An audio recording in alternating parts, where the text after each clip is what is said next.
Welcome to Man Does Tech, where I solve the problems you didn't even know you had. You begin by confirming the federated model is loaded and saved. This prevents stale references.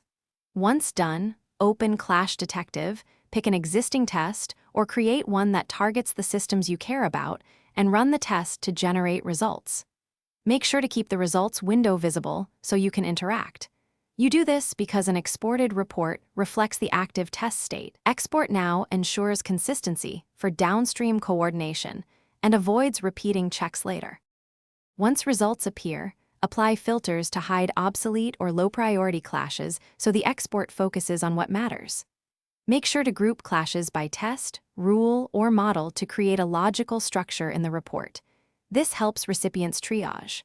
Then customize visible columns, add location, assigned user, and comment fields, and enable snapshot capture if you want images embedded. You do this because a curated export reduces noise and accelerates coordination with designers and contractors.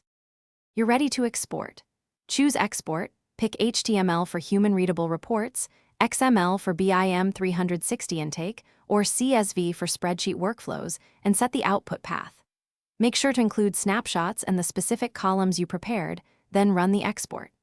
After exporting, open the file immediately and verify total clash counts, groups, and a few snapshots against the Clash Detective totals to confirm integrity. If numbers differ, check for unsaved model changes or active filters. That's the key troubleshooting tip. Thanks for watching. If you found this helpful, don't forget to like and subscribe.